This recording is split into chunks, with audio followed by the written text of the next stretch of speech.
श्री माता शरणम मम, श्री अरविंद शरणम मम। उपस्थित सभी महान आत्मा को मेरा प्रणाम। यहाँ जो प्रश्न आया है, हमारे जीवन का लक्ष्य क्या है और इसे कैसे प्राप्त किया जा सकता है। हम इस जीवन में अपने जीवन को सार्थक कैसे बना सकते हैं। जीवन हमारा जो जहां से आया है, भगवान से आया है, और हमारा जीवन है भगवान को जीवन में प्रकट करना। भगवान से जीवन आया है, इसीलिए भगवान को जीवन में प्रकट करना यही है जीवन का लक्ष्य। लेकिन हम लोग यहाँ जब आ गए, यहाँ का आकर्षण में भूल गए किसको प्रकट करना। और जितना भी तक चारों तरफ समस्या हम लोग देख रहे हैं, इसका कारण यही है कि हम लोग भूल गए किस लिए हम लोग यहाँ जन्म लिए। भूलकर ये जो कामना, वासना, स्वार्थ, अहंकार का पीछे भागते रहते हैं। ये जब याद आ जाएगा तब फिर हमारा जीवन आनंदमय होगा। भगवान का जीवन आनंदमय है। भगवान का अगर जीवन में प्रकट करेंगे, हमारा जीवन भी आनंदमय होगा। यही है जीवन का लक्ष्य। जैसा एक राजा थे, वो राज्य में एक बार राक्षस आ गया। आकर क्या क्या लोगों को खाने लग गया। तो राजा उनको मारने के लिए प्रयत्न किया, लेकिन हो नहीं पाया। उन्होंने डिक्लेयर किया, जो इस राक्षस को मार देगा उसको मैं राज्य से आधा उनको दे दूंगा। लेकिन अगर नहीं मार पाओगे न, तो मैं तुमको मार दूंगा। अगर राक्षस मार दिया तो ठीक है, नहीं तो तुमको मार दूंगा। तो कुछ आदमी डर गए, लेकिन 3 युवक, वो सोचा ठीक है, मर जाएंगे तो कभी तो मरना है। लेकिन अगर मारते मारते वो राक्षस मर जाएगा तब तो आधा राज्य मिल जाएगा, लाइफ एंजॉयमेंट करेंगे। अगर मर गए तो मर गए, नहीं तो लाइफ एंजॉयमेंट कर सकेंगे।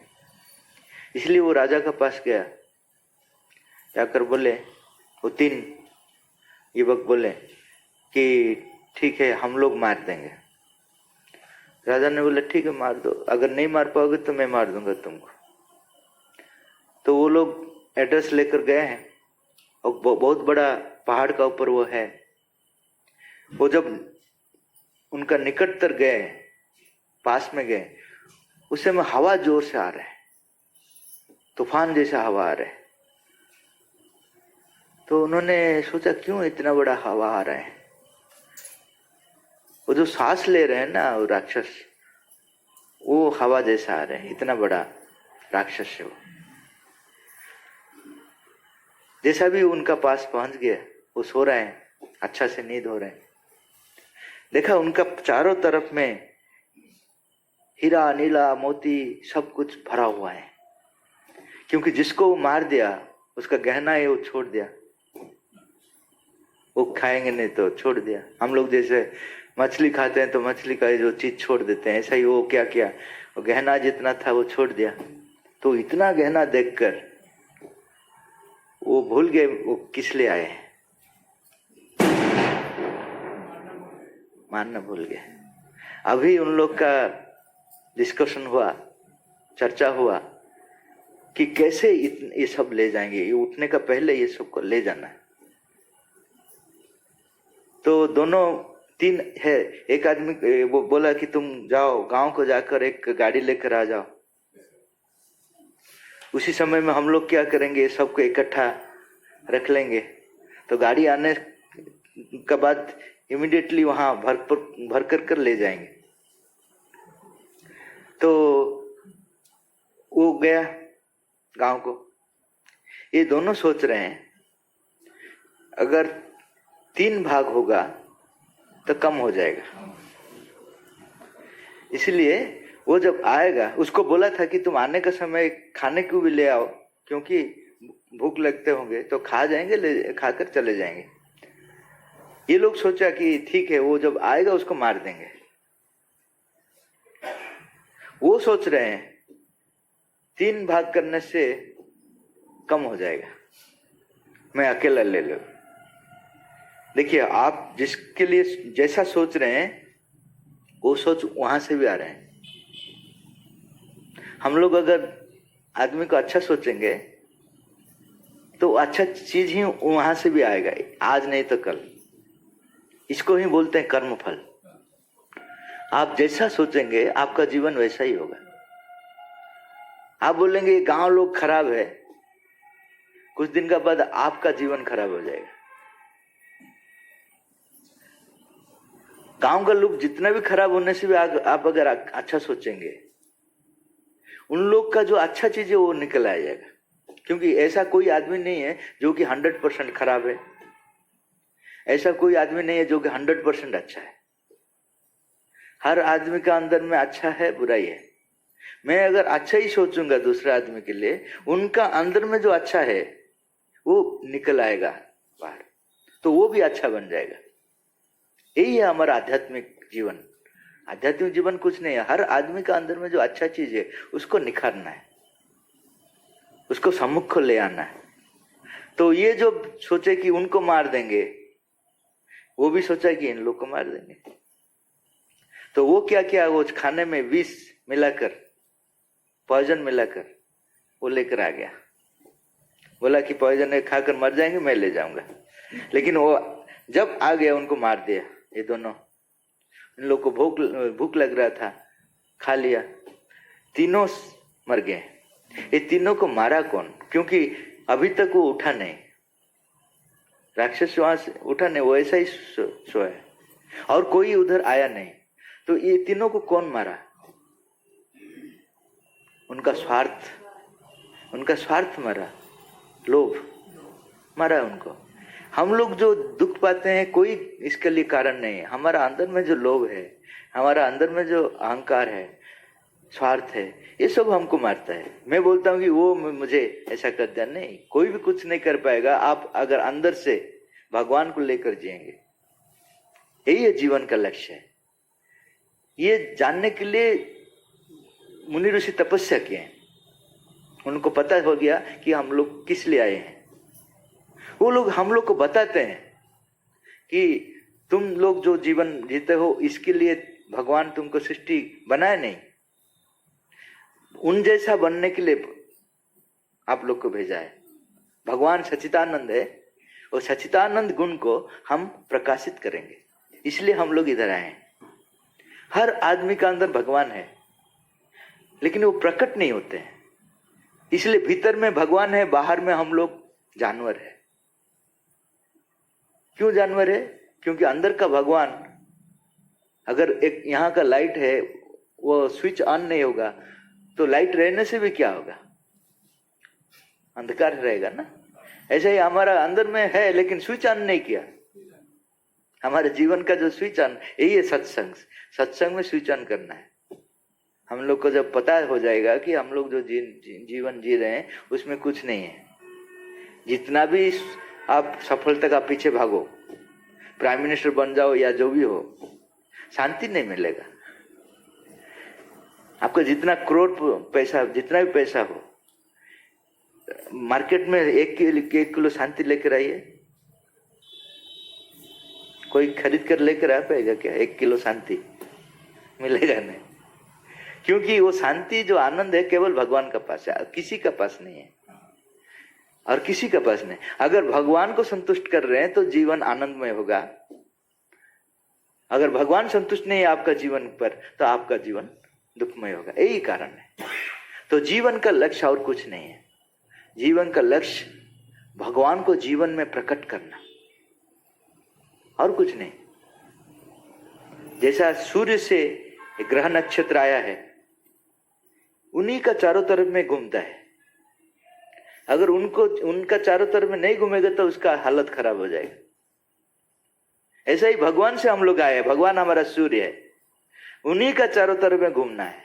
जो भी कर रहे हैं उन्हीं का चारों तरफ में घूम कर करना है, तब जीवन का असली जो आनंद प्राप्त करेंगे, और किसी में आप प्राप्त नहीं करेंगे। मैं लिख कर दे दूंगा, आप जो भी कीजिए, जितना भी अचीवमेंट कीजिए, आप जितना बड़ा घर बनाइए, कितना घर में आप सो पाएंगे बोलिए? 5 बखरा बना दिया, लेकिन सोने का समय कितना, इतना ही स्पेस है, इससे ज्यादा नहीं। जितना भी आपका संपत्ति हो, छोड़कर जाने के समय कुछ भी ले पाएंगे क्या? अगर गलत से कुछ आ गया, यहाँ रिंग आ गया, आपका बड़ा बेटा ले जाएगा, स्मशान से ले जाएगा, बोला मुझे अच्छा प्यार करते थे, मैं ले जाऊंगा। जो आपका पास नहीं रहेगा उसका पीछे भागते हैं क्यों? हम लोग बोलते हैं गाधा गाधा है, लेकिन गाधा बोलता है मनुष्य गधा है,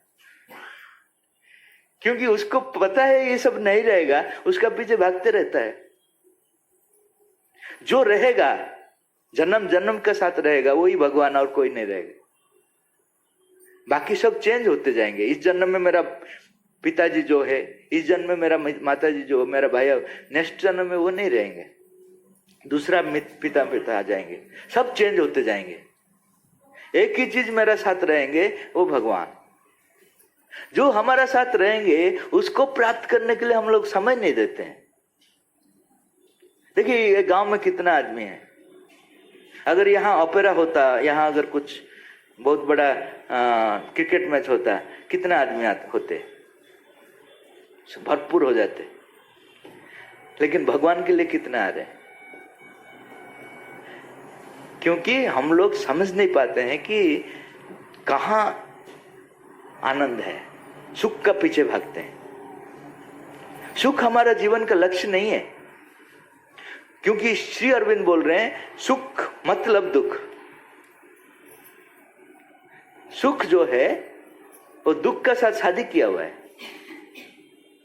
अगर आप सुख को घर को ले आएंगे, उनका पत्नी को भी वो लेकर आ जाएगा घर को। आप बोलेंगे मैं तो सुख चाहता था, दुख क्यों आया? अरे भाई उनका पार्टनर है, वो तो आएगा ही आएगा, उनका पार्टनर है ना, वो आएगा ही आएगा। तो ऐसा कुछ है क्या जिसमें दुख नहीं है? वो केवल आनंद है, वो भगवान का पास है। लेकिन मनुष्य आनंद को नहीं चाहता है, सुख को चाहता है। सुख दुख देगा। सुख बाहर का चीज से मिलता है, आनंद अंदर से मिलता है। ये आनंद को कोई चोरी करके नहीं ले पाएगा। मेरा अंदर में जो है कोई चोरी करके नहीं ले पाएगा, इसलिए दुख का कारण ही नहीं है। लेकिन अगर बाहर में मेरा कुछ है, आज है मैं खुश हूं, कल चले जाएगा तो दुख हो जाए। सिंपल चीज है। जितना भी बड़ा चीज आपके पास है, आप गारंटी देकर बोल सकते क्या मेरा ये रह जाएगा? जितना दिन भी आपका पास है उतना दिन भी आप खुश में नहीं रहेंगे, क्योंकि रात में डर हो जाएगा, चोर आकर ले जाएगा, पुलिस आकर अरेस्ट कर लेगा, रात में नींद नहीं होगा। इसीलिए श्री अरविंद बोल रहे हैं तुमको जितना जरूरत है उतना ही यूज करो, बाकी तुम्हारा नहीं है, तुमको भगवान दिए हैं, सदुपयोग करना है। तुमको भगवान दिया है सबके लिए यूज करने के लिए, लेकिन तुम अपने को एंजॉय करना चाहते हो, वही दुख का कारण है। तो मनुष्य को भगवान के लिए जीना है। उनका पास जो जो आता है उसका जितना जरूरत है, सही में जितना जरूरत है उसको यूज करेगा, बाकी मंगलमय कार्य में उपयोग करेगा। यही है जीवन का सार्थकता, यही वे भगवान को पाने का एक तरीका है। पहले क्या होता है कि हम लोग स्वार्थ पर होते हैं, कैसे भगवान का तरफ में धीरे धीरे जाते हैं। पहले हम लोग हमारा अपना ही सोचते हैं, अपने का अलावा कुछ नहीं सोचते हैं। धीरे धीरे लगता है ठीक है मेरा पड़ोस है, मैं कलकत्ता गया और कहाँ पे गया, अच्छा चीज लेकर आया, उनको भी दे देने से मेरा लॉस नहीं है, क्योंकि वो पैसा दे देगा, लेकिन यहाँ ज्यादा रेट है वहां कम है, तो कम पैसे में उनको भी मिल जाएगा। तो निस्वार्थ पर थोड़ा आ गया, लेकिन नुकसान नहीं हुआ मेरा। ऐसा एक उत्तम कार्य मैं करना शुरू किया। उसका बाद मेरा नुकसान होने से भी दूसरों को हेल्प करना शुरू किया। वो एक थोड़ा बड़ा चीज है। पहला क्या है, मेरा नुकसान मैं नहीं करूंगा, लेकिन नुकसान नहीं होते हुए अगर किसका उत्तम अच्छा भलाई हो जाता है तो ठीक है। लेकिन उसका बाद और एक चरण आ जाता है जीवन में, अगर मेरा भी कुछ नुकसान हो जाता है लेकिन दूसरों को अगर अच्छा बन जाता है, ठीक है, उसमें मेरा आनंद है। सोचिए कि आपका एक बहुत बड़ा जमीन है, उस तरफ में एक नदी है, गांव का लोग इधर है, वो लोग उधर जाने के लिए आपका जमीन का ऊपर जाना है, आप लेकिन यहां कल्टीवेशन कर रहे हैं। वो लोग आकर बोलेंगे कि हमको थोड़ा सा एक रास्ता दे दीजिए, हम लोग जाएंगे। इनको पता है थोड़ा नुकसान होगा, लेकिन गांव का लोग का कितना बेनिफिट होगा, इसमें आनंद ज्यादा है। निस्वार्थ पर काम में जो आनंद है, स्वार्थ पर काम में नहीं है। जो एक बार निस्वार्थ पर काम करना शुरू किया ना, वो फिर पीछे नहीं हटेगा। तो वो जो है निस्वार्थ पर काम उसका बढ़ते जाएगा, लेकिन अहंकार रहता है। अहंकार क्या रहता है, मैं दिया हूं, मैं इन लोग को हेल्प किया हूं, तब भी भगवान नहीं आते हैं, क्योंकि अहंकार जब तक होते हैं भगवान नहीं आएंगे। मैं निस्वार्थ पर हो गया, मैं दूसरों को सेवा कर दिया, लेकिन मेरा अहंकार है, मैं बोलता हूं कि मैं किया हूं, मैं इन लोग को हेल्प किया हूं, तो क्या है कि एक बहुत बड़ा दीवार बन जाता है भगवान का पास सामने में, इसलिए भगवान मेरे पास नहीं आता है। उसका बाद का काम जो है उसको बोलते हैं निष्काम कर्म। निष्काम कर्म में आप जो भी करते हैं उससे कुछ पाने के लिए इच्छा नहीं होता है, निष्काम कर्म में ही आनंद है। वो उसको बोलते हैं कर्म योग। भगवान का साथ युक्त होने का एक रास्ता खुल जाता है, वहीं से खुलता है। जब तक हम लोग स्वार्थ पर है तब भी खुलता नहीं, क्योंकि अहंकार एक दीवार का जैसा हमारा चारों तरफ में रहता है। लेकिन जब से निष्काम कर्म करना शुरू करते हैं, निष्काम कर्म क्यों करेंगे ना, निष्काम कर्म में ही आनंद है। जैसा सूर्य किरण देता है क्या फायदा लेता है, जैसा हवा बहता है क्या फायदा लेता है, जैसा पेड़ हमको कितना दे देता है वो क्या फायदा लेता है।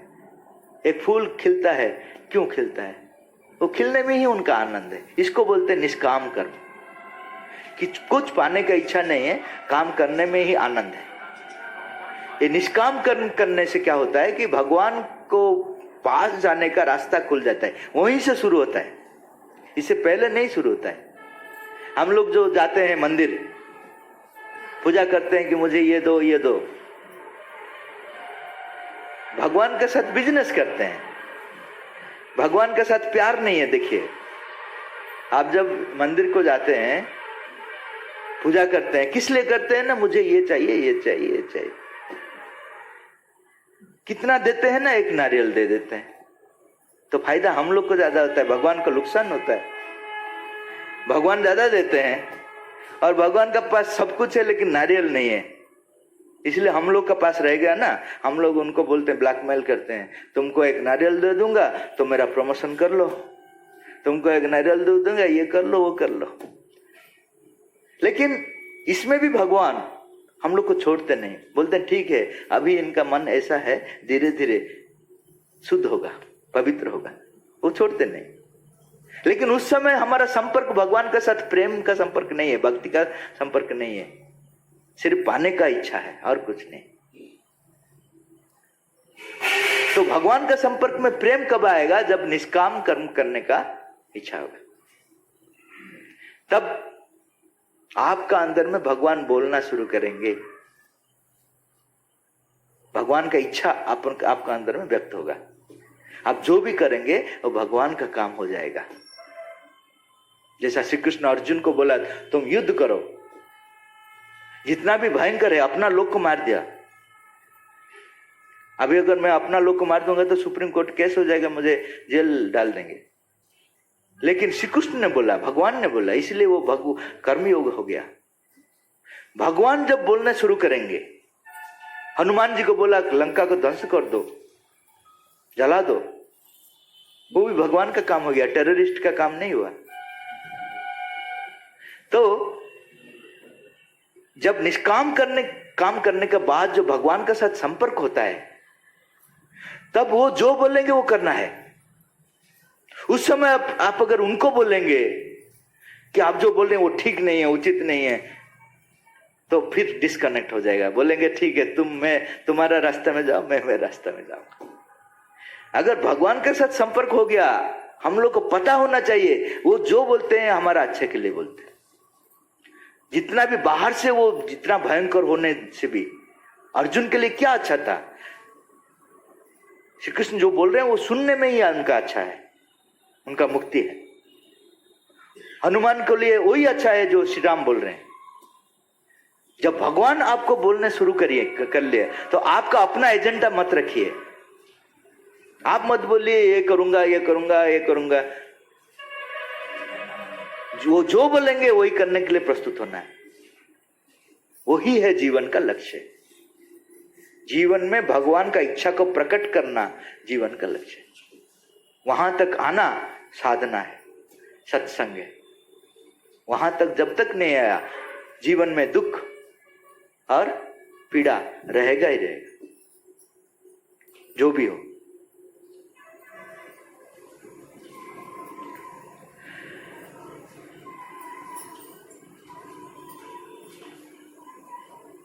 उसका बाद का प्रश्न है, अहम क्या है, अहंकार क्या है और इससे कैसे जीता जा सकता है। अहंकार हर आदमी के अंदर में है और वो है, इसलिए हम लोग इतना दूर आए हैं। वो अच्छा काम किया है। अहंकार क्या अच्छा काम किया कि अगर मुझे कोई बोल देगा कि इसको बोल देगा तुम क्या पढ़ते हो, तुम्हारा जो और एक दोस्त है वो अच्छा पढ़ता है, तुम तो मनुष्य है, वो भी मनुष्य है, तुम क्यों नहीं अच्छा पढ़ते हो, तो उसका ईगो को हट करेगा, अहंकार को हट करेगा। वो बोलेगा नेक्स्ट टाइम आप आ जाइए, मैं भी कम नहीं हूं, हम किसी से कम नहीं। तो वो प्रयत्न करेगा। तो हम इधर हमको क्या करता है, मदद करता है होने के लिए, कुछ होने के लिए। हम लोग जितना भी कुछ हुआ उसका पीछे कौन हम लोग को मदद किया, हमारा अहंकार मदद किया। मैं भी देख लूंगा, अगर वो इतना कर पाया मैं क्यों नहीं कर पाऊंगा। तो जीवन का दो पर्याय है, एक है जो अहंकार हम लोग को हेल्प करता है आगे जाने के लिए, और एक पर्याय होता है जहां अहंकार हमको रोकता है। कब रोकता है, जब भगवान आकर मुझे गाइड करने के लिए आएंगे, तब वो बोलेगा नहीं मैं तो गाइड कर रहा हूं, वो उसको क्यों तुम बुलाते हो, तब वो बोलेगा नहीं। तो अहंकार हम लोग को कुछ बनने के लिए हेल्प किया है, अभी मैं भगवान का बात सुनने के लिए चाहता हूं, वो मना करता है। जैसा एक एग्जाम्पल आपको दूंगा कि मैं घर बनाना चाहता हूं, एक कॉन्ट्रैक्टर को बोला कि तुम मेरे लिए घर बना दो और जितना पैसा लेना है ले जाओ। वो घर बना दिया। घर बनाने के बाद वो बोलता है मैं घर को छोड़ूंगा नहीं। मैं पूछूंगा क्यों छोड़ूंगा नहीं, मैं तो बनाया, मैं रहूंगा। अरे तुम बनाए लेकिन किसके लिए बनाया, मेरे लिए बनाया। हाँ तुमको जितना मजूरी दर का ये चाहिए, जितना कमीशन चाहिए वो ले जाओ, अगर ज्यादा खर्चा हो ज्यादा पैसा ले लो, लेकिन घर तो मेरे लिए बनाया, मैं तो रहूंगा। वो अगर नहीं सुनेगा तो पुलिस केस करेंगे, उसको भगाएंगे। ऐसा ही भगवान क्या है, क्या कि ईगो है कॉन्ट्रैक्टर है। भगवान क्या किया कि ईगो को बोला कि मेरे लिए घर बनाओ। कितना घर बनाओ, असंख्य घर बनाओ, मैं हर घर में रहूंगा। हमारा शरीर जो है ना, मनुष्य का जीवन, वो भगवान का घर धीरे धीरे बन गया। कौन बनाया, अहंकार बनाया। अभी भगवान बोलते हैं कि मैं जाकर ये जीवन को दिव्य जीवन बनाऊंगा, तुम छोड़ो, तुम्हारा काम हो गया, तुम रिटायर हो गया, तुम चले जाओ। तो ईगो बोलता है मैं छोड़ूंगा नहीं, क्योंकि मैं बनाया, मैं रहूंगा। यहीं से साधना शुरू होता है कि तुमको, हम लोग को अहंकार को भगाना है। कैसे भगाएंगे? हर टाइम आप अगर उसको रिकॉग्नाइज कर देंगे ना, वो वीक हो जाएगा। हम लोग रिकॉग्नाइज करते हैं, हम अपना अहंकार को रिकॉग्नाइज नहीं करते हैं। दूसरों को बोलते हैं तुम अहंकारी हो, मैं तो ठीक हूं। अपने आप को हम हर टाइम बोलते हैं ठीक है, अहंकार को रिकॉग्नाइज नहीं करते हैं। जब तक रिकॉग्नाइज नहीं करेंगे वो अहंकार नहीं जाएगा हमसे। अगर घर में एक चोर है, वो करते जाएगा, जब आप लोग को पता हो जाएगी कि वो चोर है, ज्यादा दिन कर नहीं पाएगा, इधर उधर होकर चले जाएगा। ऐसा ही हमारा अंदर में जो अहंकार है, उसको अगर एक बार पता चल जाएगा कि इसको पता हो गया मैं कहाँ हूं, हर चीज में वो है, बुरा काम में है, अच्छा काम में भी है। अच्छा काम में ज्यादा अहंकार है। आप जितना अच्छा काम करेंगे उतना बड़ा अहंकारी होंगे। तो हर चीज में उसको रिकॉग्नाइज करना है, रिकॉग्नाइज कर भगवान को समर्पण करना है। इसको पकड़ लिया, जैसा चोर को पकड़ लिया, पुलिस को जैसे समर्पण कर देते हैं, आपके पास अगर रखेंगे तो नहीं रहेगा ज्यादा समय, वो आपसे पावरफुल है। लेकिन आप पकड़ लिया, इमीडिएटली पुलिस को दे दिया, पुलिस उसको जेल में रख लेगा। ऐसा ही मेरा जो अहंकार है, अच्छे काम में है, बुरा काम में है, हर चीज में है, वो हर चीज में वो पीछे पीछे है। आप अगर बोलेंगे मैं कुछ नहीं हूं, उसका पीछे भी अहंकार है। देखो कितना अच्छा बात मैं बोल दिया, मैं कुछ नहीं हूं, भगवान सब कुछ है। इतना ज्ञान किसी का नहीं है, मेरा ही है, ये भी अहंकार है। तामसिक अहंकार है, जिसको बोलते हैं कि मैं कुछ कर नहीं पाऊंगा, वो भी एक अहंकार है। राजसिक अहंकार है, मैं सब कुछ हूं, मेरा बिना कुछ नहीं होगा, वो राजसिक अहंकार है। सात्विक अहंकार है, सात्विक अहंकार क्या है? मेरा अच्छा गुण के लिए मेरा अहंकार, मैं 4 बजे उठ जाता हूं, अच्छा पवित्र चीज खाता हूं, इधर उधर नहीं जाता हूं, इसको लेकर मेरा अहंकार है। तो ये तीनों अहंकार को रिकॉग्नाइज करना एक मुश्किल है। उसके बाद उसको पकड़ना, पकड़कर भगवान को दे देना, यही है साधना। भगवान का पास ही सामर्थ्य है, वो अहंकार को निकाल पाएगा। किसी का पास ये सामर्थ्य नहीं है अहंकार को निकालना, क्योंकि वो छद्म रूप पे हमारा पास रहेगा ही रहेगा। जितना भी आप बड़ा हो जाइए, जितना भी तपस्वी हो जाए, तपस्वी का अहंकार है, हर जगह में वो घुस जाता है छद्म रूप में। भगवान का पास वो टिक नहीं पाएगा। इसलिए आप थोड़ा सा पकड़ लिया तो भगवान के पास दे दीजिए। हर रोज हर चीज में रात में बैठ जाइए, बैठकर आप क्या क्या किया काम,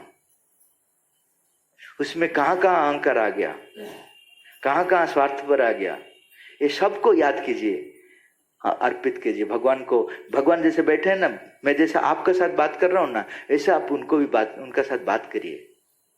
वो फोटो नहीं है, फोटो का पीछे वही है स्वयं। जो विश्वास करता है वो फोटो का पीछे स्वयं भगवान है। जो विश्वास नहीं करता है, भगवान भी उनके लिए पत्थर है। अगर विश्वास मैं करता हूं, पत्थर भगवान हो जाते हैं। अगर विश्वास नहीं करता हूं, भगवान भी पत्थर हो जाते हैं मेरे लिए। तो हर रोज आपको बताना है कि मैं ये काम कर रहा हूं। पूजा का मतलब नहीं है सिर्फ हम लोग एक ड्यूटी का से एक पूजा कर देते हैं, वो नहीं है। उनका साथ बातचीत करना है। हर चीज में एक सिंबॉलिक है। अभी देखिए, आप वहां फूल दिए हैं, नीचे फ्लावर्स दिए हैं, ऐसा ही दे दिया, काम करना है दे दिया, ऐसा नहीं है। फूल को अब जब भगवान को देते हैं, वो एक प्रार्थना है। फूल जैसा सुंदर है, मेरा जीवन भी आपके लिए सुंदर हो। एक फूल दे दिया, लेकिन हम फूल देने का समय इधर फूल दे देते हैं, वहां टीवी भी देख देते हैं। हाँ, हीरो मर गया क्या? हीरो मर गया। और ये हो गया, हाँ तुम खा लिया। सब कुछ ऑल इन वन, एक ही चीज में हो जाता है। भगवान मूर्ख है क्या? काम हो गया बोलकर खुश हो जाएंगे क्या? बोलिए। वो आपका भाव को देखते हैं, आप क्या चाहते हैं अंदर से। बाहर का काम बड़ा चीज नहीं, बाहर का काम सिंबॉलिक है। तो आप जब फूल देते हैं, वो एक प्रेयर है, प्रार्थना है। क्या प्रार्थना है? फूल जैसा सुंदर है, मेरा जीवन भी ऐसा सुंदर हो। जब अगरबत्ती देते हैं, धूप देते हैं, हम लोग क्या कर देते हैं? ऐसा घुमा देते हैं।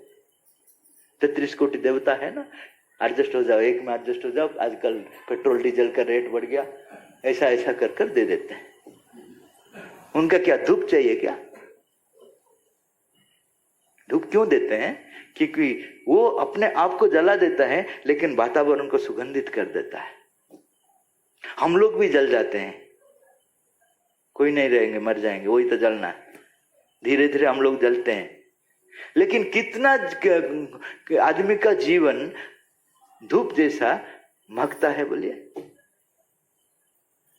लोग बोलते मर गया अच्छा है। इतना कांड कर दिया कि वो बोलते हैं मर गया अच्छा है।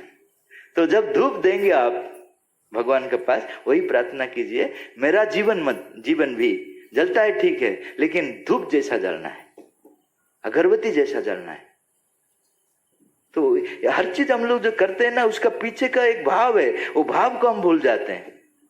मशीन जैसा कर देते हैं, ड्यूटी जैसा कर देते हैं। हाँ, काम हो गया, काम हो गया, पूजा हो गया, पूजा हो गया, सब हो गया। उसमें भगवान का मन नहीं है। आप किस भाव से करते हैं, भावग्राही बोलते हैं उनको। नारियल देते हैं, क्यों देते हैं? क्यों देते हैं? आधा मुझे मिलेगा, आधा पुजारी को मिलेगा, घर में चटनी होगा, और क्या, इसलिए तो देते हैं, और क्या है? नारियल का मतलब है ऊपर का जो हार्ड चीज है ना, वो आपका ईगो है। ईगो को आप समर्पित करते हैं भगवान के पास, वो टूट जाता है, अंदर का अंतरात्मा जागृत हो जाए, मधुरता निकल आता है। हर चीज का पीछे एक मीनिंग होता है। हम लोग वो मीनिंग भूल गया। अभी जो मुनि ऋषि जो बोले थे वो मीनिंग भूल गया, किसी को पता नहीं ऐसा सब चीज है पीछे। तो जब ये सब करते जाएंगे, आपका अहंकार नहीं रहेगा, धीरे धीरे चल जाए। हर टाइम में आप भगवान के प्रति आभार हो जाएंगे तो अहंकार कहाँ रहेगा। हर चीज में भगवान का प्रति आभार हो जाएंगे तो अहंकार चले जाएगा। हर चीज में भगवान अगर आ जाएंगे मेमोरी में, तो भगवान, अहंकार का स्थान कहाँ है? यही है, प्रैक्टिस करना है।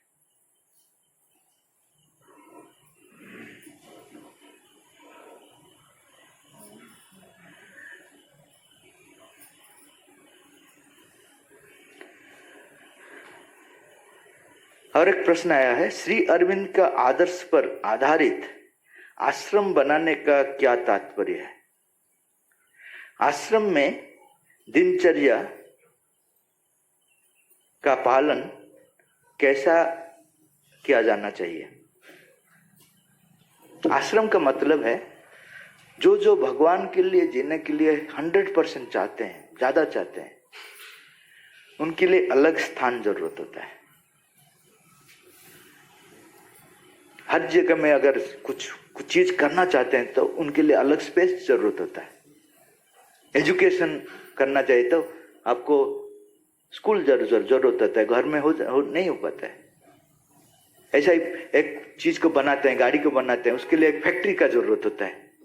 घर में नहीं बन जाएगा, बहुत बड़ा गाड़ी बन जाएगा क्या घर?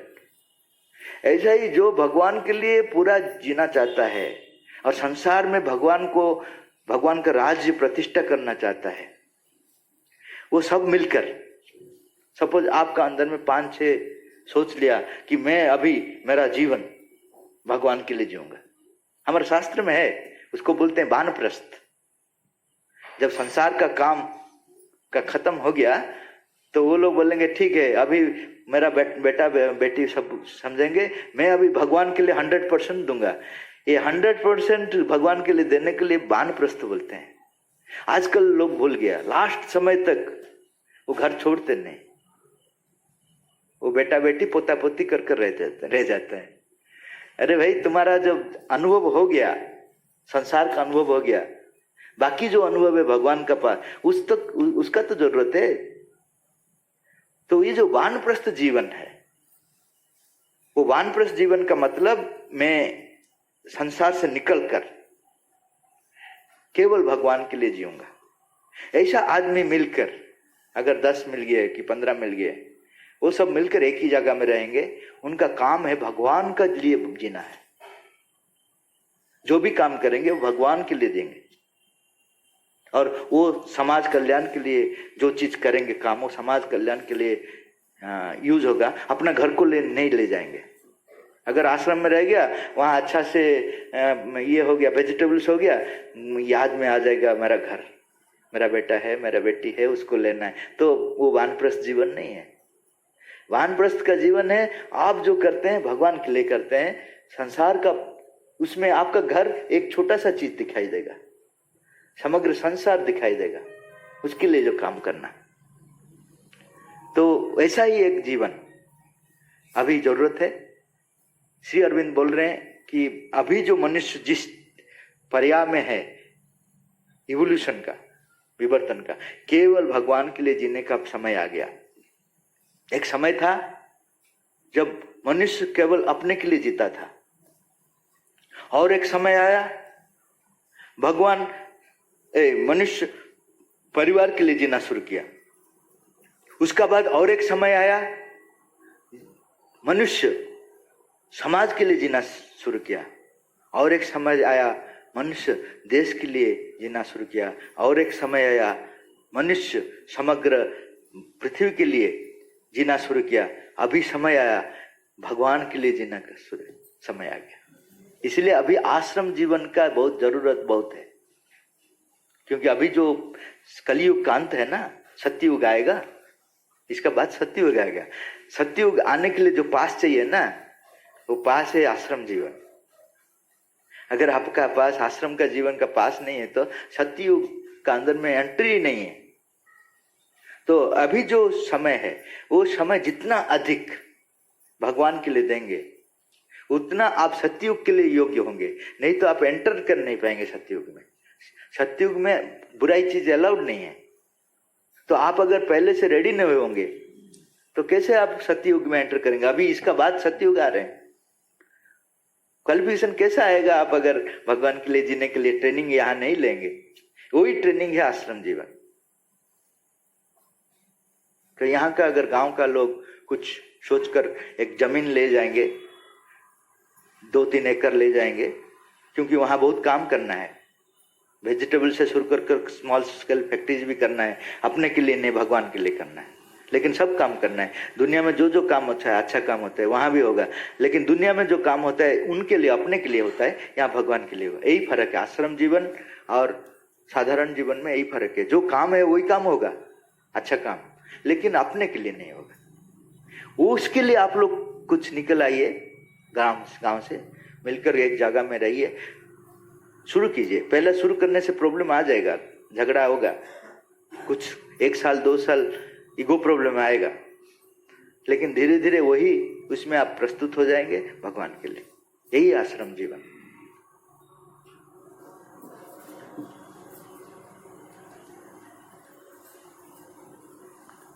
और एक प्रश्न है, हमारे समाज में शादी की परंपरा सदियों से चल रही है, फिर क्यों अब विवाह आध्यात्मिक जीवन में बाधक माना जाता है?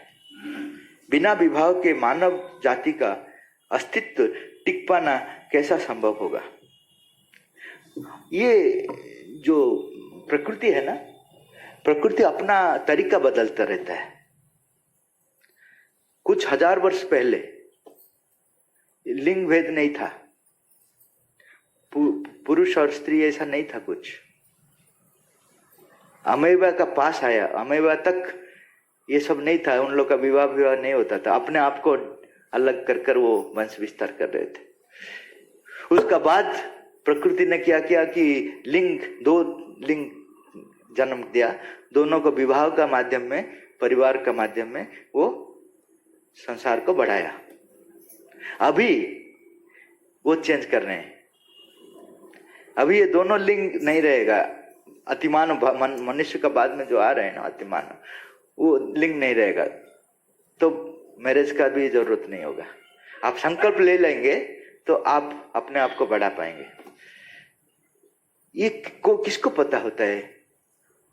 जो जिसको बोलते हैं दिव्य दृष्टि जिसका है, मुनि ऋषि, जो महापुरुष जो तपस्या करते हैं, उन लोग को पता हो जाता है कि भविष्य में ये जो प्रकृति है उसका नियम क्या होगा। वो आगे आकर हम लोग को बता देते हैं कि ऐसा नियम होने वाला है, अभी से तुम रेडी हो जाओ। तो आदमी 3 प्रकार रहेंगे। एक प्रकार बोलेंगे कि जब होगा तब देखा जाएगा, अभी से क्यों, अभी जो है जैसा है उससे चलने दो, जब होगा तब देखा जाएगा।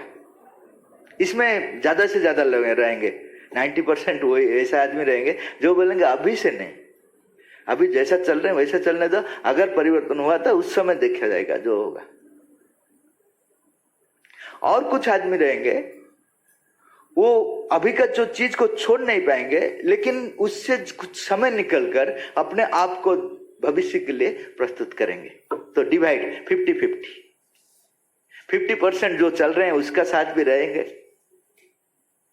और 50% समय क्या देंगे कि भविष्य में जो आ रहे हैं उसी के लिए देंगे, रेडी होंगे। और कुछ रहेंगे टोटली भविष्य के लिए अपने आप को रेडी करेंगे। तो मैरिज उन लोग को लिए जरूरत नहीं है जो टोटली भविष्य के लिए जीने के लिए चाहते हैं, क्योंकि भविष्य में ये सब नई चीज नहीं रहेगा अभी जो है। तो आपका ऊपर निर्भर करता है, आप भविष्य के लिए 100% रेडी होते हैं ना 50% रेडी होते हैं ना 0% रेडी होते हैं। देखिए जब कंप्यूटर नया नया आया था तब टाइपराइटिंग सब चल रहा था, कंप्यूटर नहीं था, आप लोग को पता है, बड़ा जितना याद है। तो उस समय कुछ आदमी क्या किया, अमेरिका चले गया, कंप्यूटर सीख कर आ गए इंडिया को। जब कंप्यूटर आया उन लोग को अच्छा अच्छा पोस्ट मिल गया क्योंकि उनका पास एक्सपीरियंस है। जो कंप्यूटर आने के बाद कंप्यूटर सीखने लगा तो उनको सीखने में चल गया बहुत दिन, नुकसान हो गया। तो ऐसा ही है, अभी भविष्य में जो परिवर्तन होता है वो परिवर्तन के लिए आप अभी से अगर रेडी हो गया तो सत्ययुग का जो नियम है उस नियम में आप शुरू से आगे जा सकते हैं, नहीं तो बहुत प्रॉब्लम हो जाएगा। और जो कुछ भी रेडी नहीं होता है वो पहचान नहीं पाएगा, जो परिवर्तन को लाभ उठा नहीं पाएगा। जैसा अगर कोई बोलेगा कि यहाँ एक एरोप्लेन आएगा मुझे लेकर जाएगा अमेरिका, मुझे पता नहीं है एरोप्लेन क्या है, अगर सच्ची में वो आ जाएगा तो मैं हमारा हार्ट फेल हो जाएगा, इतना बड़ा पक्षी क्यों आ रहे हैं। ऐसा ही सत्ययुग का जो परिवर्तन के लिए मैं अगर अभी से रेडी नहीं हूं, जब सत्ययुग आएगा तो मेरा हार्ट अटैक हो जाएगा क्योंकि पता नहीं है वो किस रूप में आता है। हम जैसा सोचते हैं वैसा नहीं आएगा। तो ये जो विवाह का बात आप पूछ रहे हैं, ये प्रकृति का डिसीजन है कि विवाह नहीं रहेगा बाद में। जो सत्ययुग आ रहे हैं, पहला सत्ययुग में था, अभी जो सत्ययुग आ रहे हैं उसमें विवाह नहीं रहेगा, क्योंकि दो लिंग नहीं रहेंगे, एक ही रहेंगे। तो कैसा जन्म, वो अपने आप को जन्म देने का सामर्थ्य आ जाएगा। अब महाभारत पुराण में पढ़े होंगे कि अपने आप कैसे संकल्प से निकलते थे, तो वैसा चीज प्रैक्टिकली अभी होने वाला है। तो ये सब चीज जो नया परिवर्तन आ रहे हैं, इसका ऊपर जो बिलीव करता है, जो साधना करता है, उसके लिए मैरिज जरूरत नहीं है।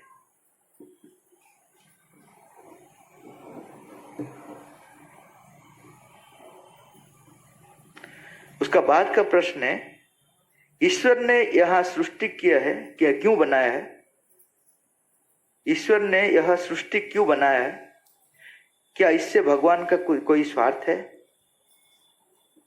भगवान का स्वार्थ कहाँ आ गया? स्वार्थ का मतलब क्या है समझिए। स्वार्थ का मतलब है जब मैं दूसरों को छोड़कर मेरा अपने के लिए रखता हूं, वो स्वार्थ है। जब सृष्टि बनाया नहीं था, दूसरा कौन था? स्वार्थ का प्रश्न कहाँ है? भगवान का अलावा और कोई था क्या? तो स्वार्थ का मतलब क्या है? तो क्यों बनाया?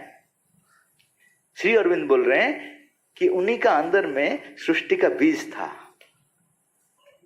अगर मेरा अंदर में कुछ क्वालिटीज है, मैं उसको ऐसा रख लूंगा ना, प्रकाश करूंगा। बताइए, अगर इनको गाना अच्छा आता है, गाना बोलेंगे कि नहीं बोलेंगे? जिसका अंदर में जो क्वालिटीज है वो निकालेंगे कि नहीं निकालेंगे? भगवान का अंदर में सृष्टि का बीज है, तो वो निकालेंगे कि नहीं निकालेंगे?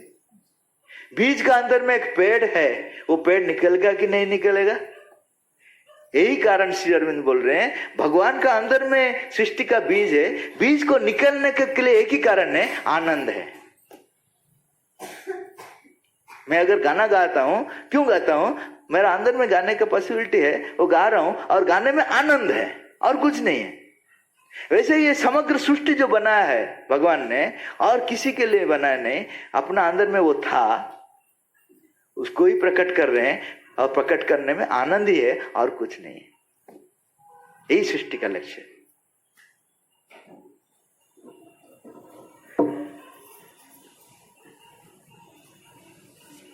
क्या जीवन में सार्वभौमिक मूल्य हमारी स्थितियों और परिस्थितियों का आधार पर बदलते रहते हैं?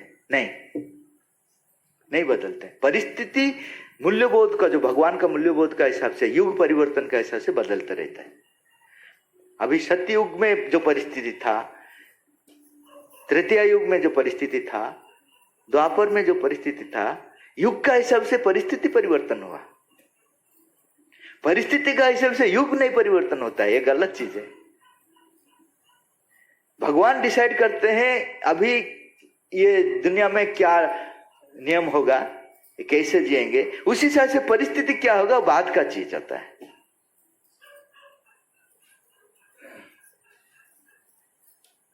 ऐसा नहीं हमारी समझ विषय जो है कि जो सार्वभौमिक मूल्य है वो स्थितियों परिस्थितियों के अनुसार क्या चेंज हो तो चेंज हो।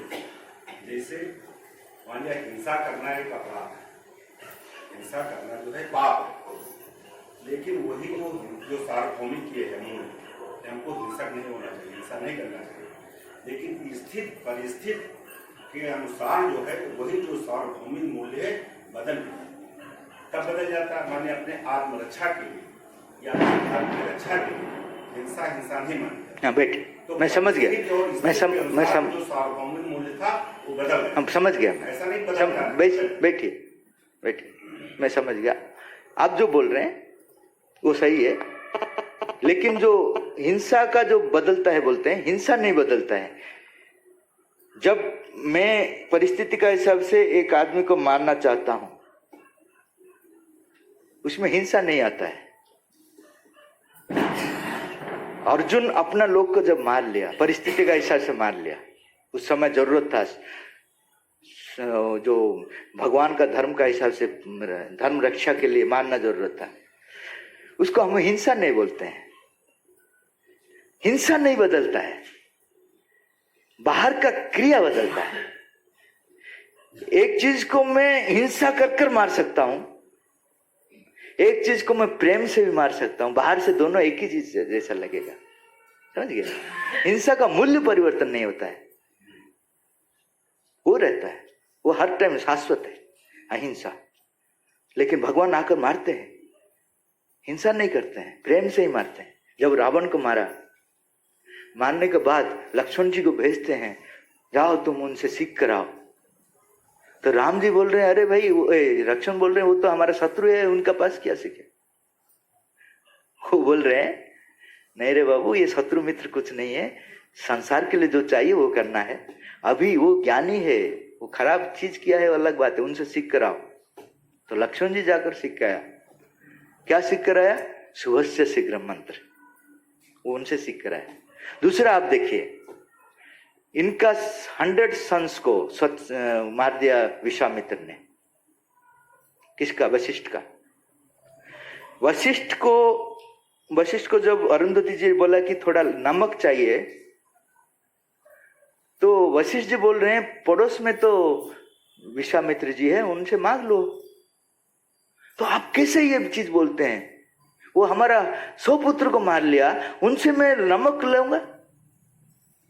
तो ये बोल रहे हैं, वशिष्ठ बोल रहे हैं, क्योंकि मैं उनको प्यार करता हूं।